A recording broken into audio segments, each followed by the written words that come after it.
My mother told me to be patient with my husband because men make mistakes, but later I learned she knew he was sleeping with my sister for over a year. I cheated on my husband because my mother told me to be patient with him, and I was tired of being patient. Tired of pretending everything was fine while he worked late every night. Tired of making excuses for why he barely touches me anymore. Tired of my mother's voice in my head saying, "Marriage takes work, honey," every time I complained about feeling invisible in my own home. The night I met Daniel at that conference, I wasn't looking to destroy my life. I was just looking to feel alive again. 3 drinks in, when he told me I had beautiful eyes, I didn't correct him. I didn't mention that my husband of 8 years hadn't complimented me in months. I just smiled and let myself remember what it felt like to be wanted. It started innocent enough. We talked about work, about dreams we'd given up, about how sometimes you wake up in a life that doesn't feel like yours anymore. When he asked for my number, I gave it to him. When he texted me the next day, I responded. When he asked me to dinner the following week, I said yes. I told myself it was just dinner. Just a conversation with someone who listened when I spoke. Someone who didn't check his phone while I was talking or grunt responses from behind a laptop screen. Daniel looked at me like I mattered, like my thoughts were worth hearing, like I was worth his full attention. For 6 weeks, we met for coffee, for lunch, for long walks in parks where nobody would recognize us. I felt guilty, but not guilty enough to stop. Because for the first time in years, I felt like myself again. Not just Tom's wife or Emily's mom or the woman who made sure everyone else's needs were met before her own. The night I slept with him, Tom had canceled our anniversary dinner for the 3rd time. "Something came up at work," he said, not even looking up from his phone. "Rain check?" My mother's voice echoed in my head, "Men work hard to provide, dear. Don't take it personally." So I didn't take it personally. I took it to Daniel's hotel room instead. His hands on my skin felt like electricity after months of nothing. When he said my name like a prayer, when he touched me like I was precious, like I was worth savoring instead of enduring, I forgot about everything else. I forgot about my wedding ring sitting on the nightstand. I forgot about my daughter sleeping in her bed at home. I forgot about the life I was about to destroy with one night of feeling alive. The worst part wasn't the worst part was lying there afterward, feeling more connected to this stranger than I had to my husband in years. The worst part was not wanting to leave.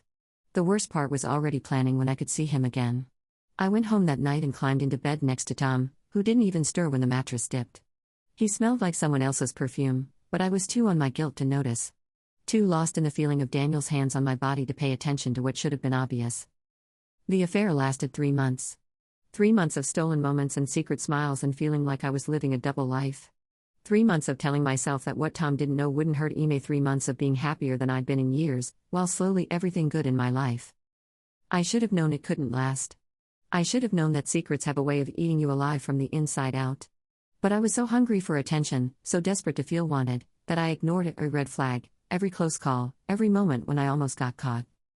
The morning everything fell apart started like any other. Tom was already gone for his early meeting. Emily was eating cereal and asking why Daddy never ate breakfast with us anymore. My phone buzzed with a text from Daniel asking when he could see me again, and I was smiling at it when my sister walked into my kitchen. "We need to talk," Sarah said, and something in her voice made my turn to ice. She knew. Somehow, my sister knew about Daniel, and the look on her face told me she wasn't here to offer support or understanding. She was here to destroy me. "I know about your little boyfriend," she said, setting her phone on my counter.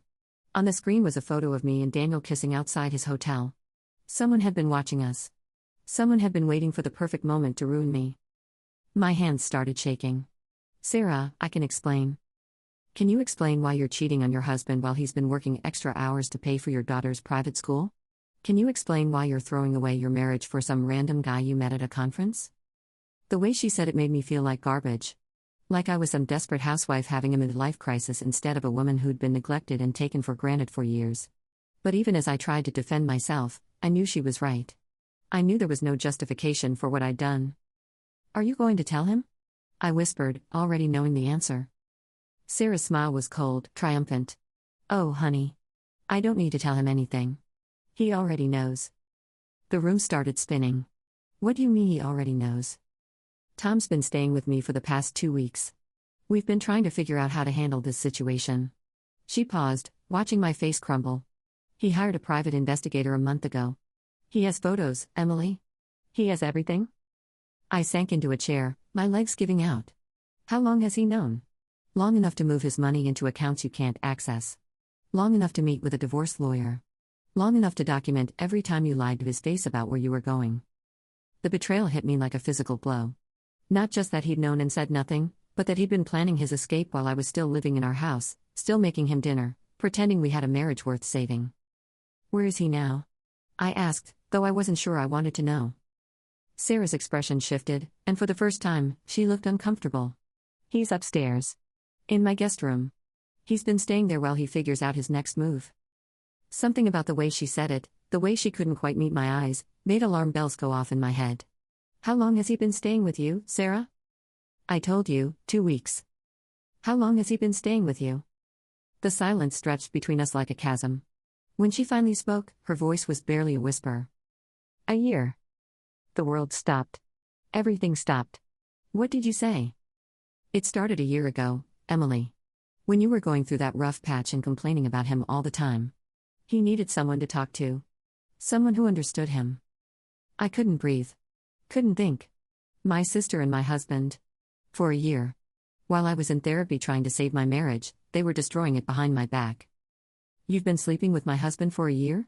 The words came out like broken glass. It wasn't supposed to happen. We were just friends at first, just talking. But you were so angry all the time, so critical of everything he did. He felt like he couldn't do anything right at home. So you decided to comfort him? In your bed? Sarah's face hardened. Don't act like the victim here, Emily. You cheated, too. At least we waited until your marriage was already over. Our marriage was over because of you. I screamed, and somewhere upstairs, a door slammed. Footsteps on the stairs. Heavy, familiar footsteps that used to comfort me and now made me want to run. Tom appeared in the doorway, looking older than I remembered, wearing clothes I didn't recognize. Hello, Emily. His voice was calm, detached. The voice he used with telemarketers and people he didn't want to deal with. How could you do this to me? I whispered. How could I do this to you? He laughed, but there was no humor in it. You've been screwing some stranger for 3 months, and you want to know how I could do this to you? You've been screwing my sister for a year. Your sister was there for me when my wife couldn't stand the sight of me. Your sister listened when I talked instead of rolling her eyes and changing the subject. Your sister made me feel like I wasn't a complete failure as a husband. The words hit like slaps. Because they were true. I had rolled my eyes. I had changed the subject. I had stopped listening to him somewhere along the way, stopped seeing him as anything more than the person who disappointed me. But he'd been sleeping with my sister. For a year. While I was trying to fix us. Where's Emily? I asked suddenly, panic rising in my throat. Where's our daughter? She's at my mother's, Tom said. She's going to stay there for a while. Until we figure out custody. Custody? The word came out like a scream. You can't take her from me. Watch me. His voice was steel. I have documentation of your affair. I have proof that you've been lying and sneaking around for months. I have evidence that you're an unfit mother. I am not an unfit mother. You brought a strange man around our daughter, Emily. The investigator has photos of you picking her up from school with him in the car. You put our child at risk so you could play house with your boyfriend. I wanted to deny it, but I couldn't. Because it was true. I had introduced Daniel to Emily. I had told her he was Mommy's friend from work. I had let him drive us to get ice cream one afternoon when my car was in the shop. At the time, it had felt innocent. Emily liked him. He was good with kids. It felt like we were a family, the 3 of us together. It felt like something that could be real if I were brave enough to leave Tom and start over. Now it just felt like another mistake in a long line of mistakes that were costing me everything. Please, I whispered. We can work this out. We can go to counseling. We can fix this. Tom and Sarah exchanged a look, and I saw something pass between them that made my stomach drop. Something intimate and knowing and completely closed off to me. It's too late for that, Tom said. Sarah and I are getting married as soon as our divorce is final. The room tilted. You're marrying my sister? She understands me in a way you never did. She supports my goals instead of resenting them. She makes me feel like the man I want to be instead of the failure you always made me feel like. I looked at Sarah, my sister whom I'd shared secrets, with whom I'd cried about my marriage troubles, whom I'd trusted with my deepest fears and insecurities. She was glowing. Glowing with happiness while my world burned down around me. How long have you been planning this? I asked. Since Christmas, Sarah said. When you spent the whole dinner complaining about how Tom never helped with anything and how you felt like a single mother. Tom and I went for a walk afterward, and we both realized that maybe you'd be happier if you were single. 6 months. They'd been planning to destroy my life for 6 months while I was desperately trying to save my marriage. While I was in therapy, learning to communicate better, working on myself, they were working on each other. "I want to see Emily," I said. "No." Tom's voice was final. "Not until the custody hearing. My lawyer says unsupervised visits aren't in her best interest right now. She's my daughter. She's the daughter you risk losing for a cheap thrill with a stranger." The words hit like physical blows. Because he was right. I had risked her. I had put my own needs, my loneliness, my desire to feel wanted above her need for stability and security. I had gambled my daughter's childhood on 3 months of feeling alive, and I had lost. "Get out of my house," I whispered. "It's not your house anymore," Sarah said. "Tom's been paying the mortgage for 8 years. You'll get whatever the court decides you deserve, but it won't be much. Get out." I screamed, and they left, walking out together like they belonged together, like they were the real couple, and I was just the obstacle they'd finally overcome. I sat in my kitchen, in the house that was no longer mine, and realized that everything I thought I knew about my life was a lie. My husband hadn't been working late. He'd been with my sister. My mother hadn't been giving me marriage advice. She'd been helping them cover their tracks. The affair I'd had wasn't the reason my marriage ended. It was the excuse they'd been waiting for to end it without looking like the bad guys. I pulled out my phone and called Daniel, but it went straight to voicemail. I tried again. Voicemail. I sent a text, "My husband knows. We need to talk." 3 hours later, I got a response, "I'm sorry, but I can't be involved in this situation. Good luck with everything." He was gone. The man I'd destroyed my life for, the man I'd thought cared about me, was gone without even a real goodbye. I was alone in a house that wasn't mine anymore, with a daughter who wouldn't speak to me and a family that had betrayed me so completely I didn't know if I'd ever recover. I thought about calling my mother, but then I remembered what Sarah had said about her knowing. About her helping them plan this. My mother had watched me struggle to save my marriage while knowing it was already over. Everyone I'd trusted had been lying to me. Everyone I'd loved had been planning my destruction. And the worst part, the part that made me want to crawl into bed and never come out, was that I'd handed them the perfect weapon to destroy me. I'd cheated. I'd lied. I'd put my desires above my family's well-being. I'd given them exactly what they needed to take everything from me and make it look like justice. The first week after my world collapsed, I lived on coffee and sleeping pills. I couldn't eat without throwing up. Couldn't sleep without nightmares. Couldn't look at myself in the mirror without seeing a stranger who destroyed everything good in her life for 3 months of feeling special. My phone rang constantly. Unknown numbers, reporters, Emily's shoe, Elle asking why she hadn't been in class. I stopped answering. Stopped checking messages. Stopped pretending I was functional enough to handle any of it. The house felt like a mausoleum. Emily's drawing still covered the refrigerator. Tom's coffee mug still sat in the sink from that last morning when I thought I had a marriage worth saving. Everything was the same except for the gaping hole where my family used to be. I found out about the news coverage when my neighbor knocked on my door with a concerned expression and a plate of cookies I'd never eat. "Honey, I don't know if you've seen, but there are some articles online." She couldn't finish the sentence, just handed me her phone with an apologetic smile. The headline made me, "Local teacher loses custody after affair while husband fights cancer." Tom didn't have cancer. Tom had never mentioned cancer. But there it was, in black and white, describing how I cheated on my sick husband while he was bravely battling an illness he'd hidden from me to protect our family. The article painted him as a hero and me as a monster. It had quotes from close friends describing how I'd been distant and cold during his treatment. I complained about his absences when he was receiving chemotherapy. How I'd started an affair just when he needed me most. None of it was true, but it didn't matter. The truth was that I cheated on my husband with a stranger while he was sleeping with my sister. But that truth made everyone involved look bad. This version made me look like a sociopath and everyone else look like victims. I called Tom, hands shaking so badly I could barely dial. "What cancer?" I screamed when he answered. "What cancer, Tom?" "Emily, you're hysterical. I think you should. Don't you dare gaslight me. You never had cancer. We were married for 8 years, and you never mentioned being sick." Silence. "Then, I was going to tell you. I got the diagnosis right before I found out about your affair. I decided to handle it quietly rather than burden you with more problems." "You're lying." "Am I?" "Check my medical records. Check the receipts from oncology appointments. Check the prescription bottles in our bathroom cabinet." I hung up and ran to the bathroom, tearing through cabinets until I found them. Bottles of medications I'd never seen before. Prescriptions dated 6 months ago. Documentation of treatments that had supposedly been happening while I was meeting Daniel for coffee. But something felt wrong. The dates were off. The doctor's name didn't match his primary physician. When I called the oncology clinic, they had no record of Thomas Mitchell as a patient. It took me 3 days and 4 phone calls to different medical offices before I found someone willing to talk. A nurse who remembered Tom coming in for consultations but never actually starting treatment. He inquired about our services, she said carefully.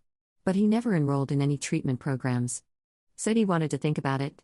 I stared at the phone for 10 minutes after she hung up. Tom had gotten fake prescriptions.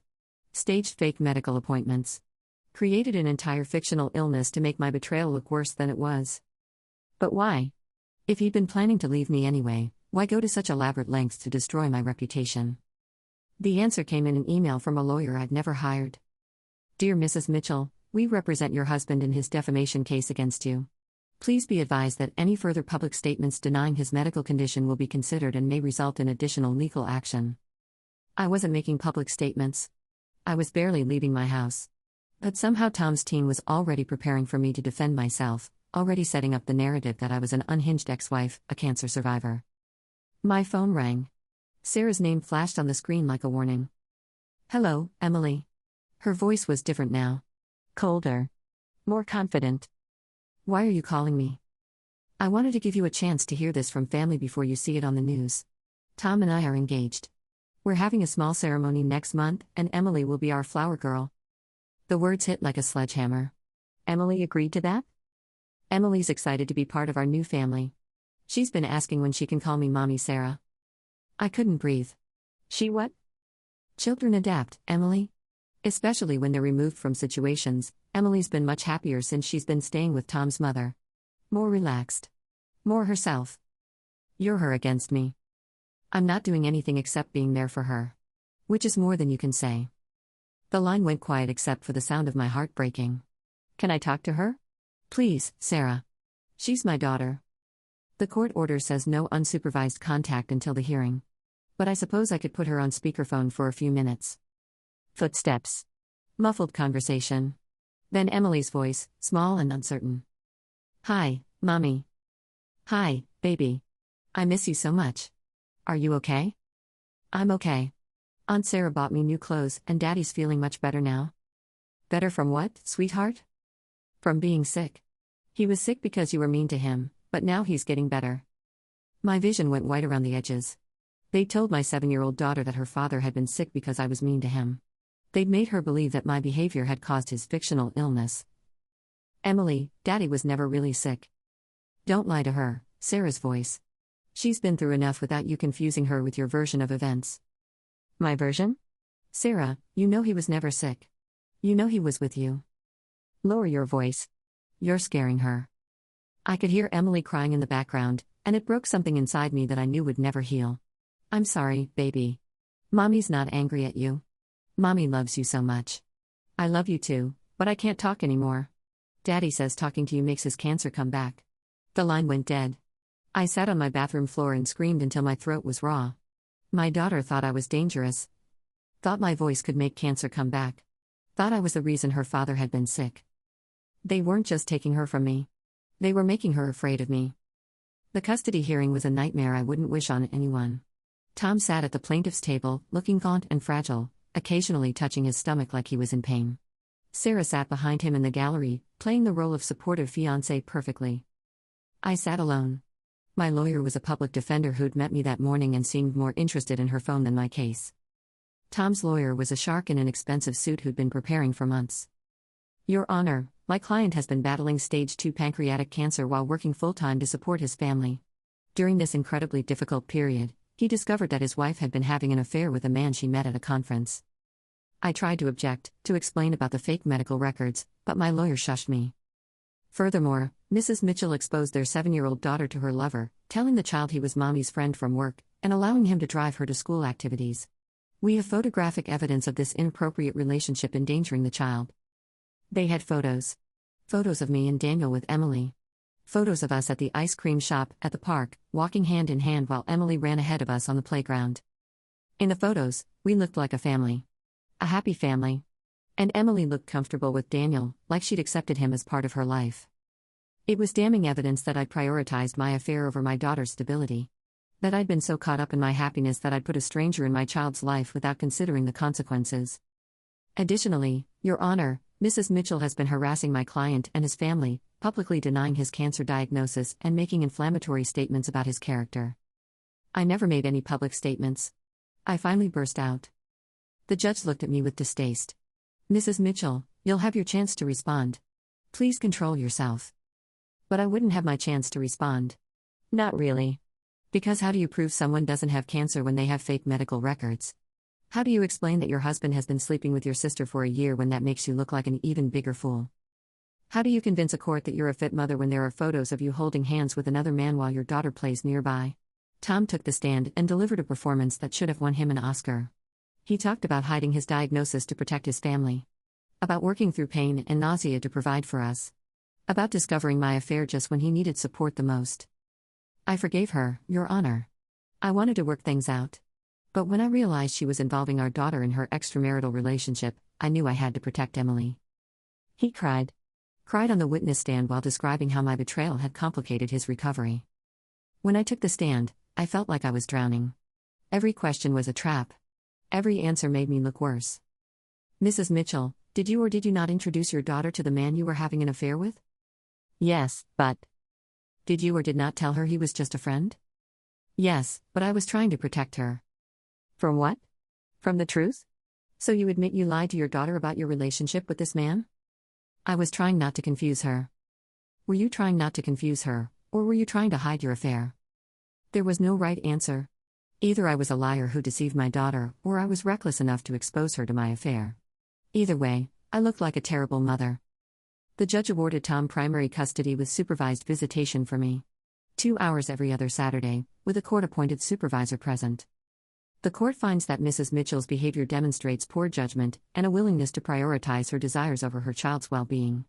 Until she can demonstrate rehabilitation and stability, limited supervised contact is in the child's best interest. I watched Tom hug his lawyer, watched Sarah squeeze his hand supportively, watched my daughter's future get decided by people who'd been lying for over a year. Outside the courthouse, reporters were waiting. Mrs. Mitchell, do you have any comment on the judge's decision? Mrs. Mitchell, do you regret cheating on your husband while he was battling cancer? Mrs. Mitchell, what do you say to people who think you should lose all parental rights? I ran to my car while cameras flashed and strangers shouted questions about my privacy. The local news that night led with a story, cheating wife loses custody of daughter. They interviewed Tom outside the courthouse, Sarah's hand on his shoulder like a supportive partner. I just want to focus on healing and giving Emily the stable home she deserves, he said. I hope her mother gets the help she needs. He looked directly into the camera when he said it, and I knew he was talking to me. I hope you get the help you need. Like, I was mentally ill instead of just destroyed. The comments on the news article were brutal. What kind of mother cheats while her husband has cancer? She should lose all rights. That poor man and that innocent child. I hope they throw her in jail for what she did to that family. Hundreds of comments from strangers who knew nothing about my life except what they'd seen in a 2-minute news segment. All of them convinced I was a monster who deserved everything that had happened to me. And maybe they were right. Maybe I did deserve it. Because even though Tom and Sarah had been lying, even though they'd planned this whole thing, even though my mother had helped them destroy me, none of that changed the fact that I cheated. I'd chosen to betray my marriage vows. I'd chosen to involve Emily in my affair. I'd chosen to put my happiness above my family's well-being. The fact that everyone else was also lying didn't make me less guilty. It just made me guilty and alone. My first supervised visit with Emily was the hardest 2 hours of my life. She was polite but distant, like I was a stranger she'd been told to be nice to. How's school, baby? Good. I made a new friend. Her name is Katie. That's wonderful. What do you like about Katie? She has a normal family. A mommy and daddy who live together and don't fight. The supervisor, a stern woman with kind eyes, wrote something in her notebook. Emily, families come in all different shapes. Some kids have one parent, some have two, some live with grandparents or other relatives. But normal families don't have mommies who make daddies sick. I wanted to correct her, to explain that daddy had never been sick, but the supervisor shook her head slightly. Any attempt to contradict the narrative Tom and Sarah had created would be seen as parental alienation. I was trapped. If I told Emily the truth, I'd be accused of turning her against her father. If I stayed silent, she'd grow up believing I was the reason he'd been sick. Emily, no matter what happens between grown-ups, I will always love you. Nothing you do or say will ever change that. She nodded politely, like she was humoring a stranger. Can we play a game? I asked desperately. I guess. But I can't stay too long. Daddy and Aunt Sarah are making dinner, and she's teaching me to cook. Aunt Sarah? Not Sarah or Dad's girlfriend. Aunt Sarah, like she was family. Like she belonged there more than I did. We played Go Fish for an hour, but Emily's attention kept drifting to the clock. She was eager to leave, eager to get back to her new life that didn't include me. When our time was up, she hugged me goodbye, but it felt obligatory. Like something she'd been told to do to be polite. I love you, Emily. I love you too, Mommy. I hope you feel better soon. Feel better. Like I was the one who'd been sick. Like I was the patient who needed to recover before I could be part of her life again. I watched her walk away with the supervisor, and I knew that even if I eventually got more custody time, I'd already lost her. She was 7 years old, and she'd learned that I was dangerous. That loving me had consequences. That her father's health depended on staying away from me. How do you come back from that?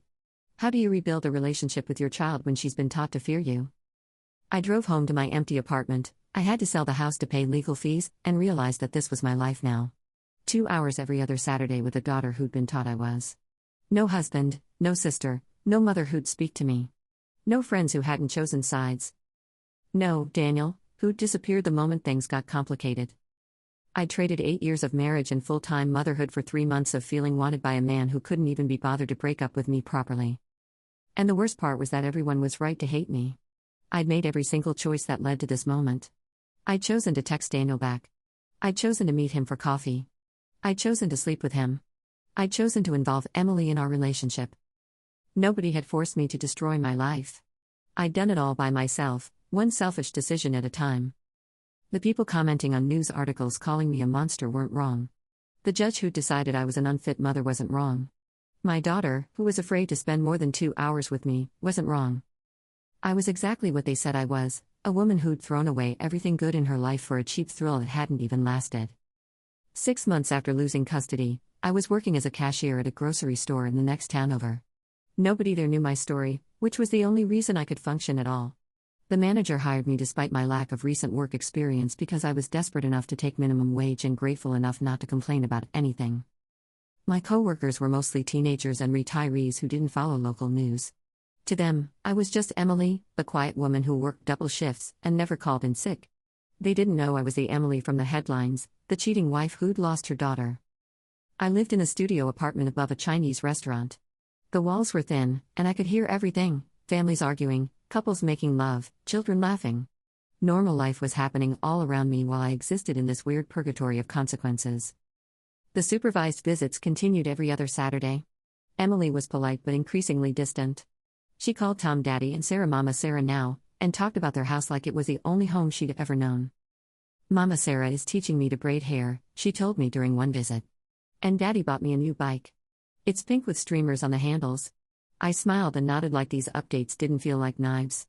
Like hearing about the life she was building without me didn't make me want to crawl into bed and never come out. That sounds wonderful, baby. Are you happy? Yeah. Mama Sarah makes the best pancakes and she never cries like you used to. I used to cry. Past tense. Like the mother who'd raised her for 7 years was just a sad memory she was trying to forget. The supervisor wrote something in her notebook. Probably noting that Emily seemed more comfortable talking about her stepmother than her biological mother. More evidence that I was the problem in this equation. Do you miss me? I asked quietly. Emily looked confused, like it was a strange question. I see you every 2 weeks. But do you miss me when we're not together? She thought about it seriously, the way kids do when they're trying to give the right answer. Sometimes I remember when you used to read me bedtime stories. But Mama Sarah reads to me now, so it's okay. It's okay. My absence was manageable because someone else had stepped in to fill my role. I was replaceable, and my 7-year-old daughter had already replaced me. During one visit, Emily mentioned her upcoming school play. I'm playing a tree in the forest scene. Mama Sarah is helping me make my costume. That's exciting. When is the play? Next Thursday at 7. But you can't come because it's not your day. Maybe I could switch days with Daddy, just this once? Emily's face scrunched up with worry. I don't think that's allowed. Mama Sarah says the schedule is important for everyone's healing. Mama Sarah says, my sister was now the authority on what was best for my daughter's emotional health. The woman who'd been sleeping with my husband for a year was now making decisions about Emily's well-being. I asked my lawyer about attending the play. She sighed heavily before explaining that any deviation from the court order required both parents' consent. I can reach out to his attorney, but given the acrimonious nature of your divorce, I wouldn't expect cooperation. She was right. Tom's lawyer responded within an hour. Mr. Mitchell feels that unscheduled appearances by Mrs. Mitchell would be disruptive to Emily's emotional stability. I missed my daughter's first school play. I sat in my apartment that Thursday night, knowing she was on stage dressed as a tree while Tom and Sarah sat in the audience like proud parents. I knew they'd take pictures and videos that Emily would treasure for years. I knew that in her memory.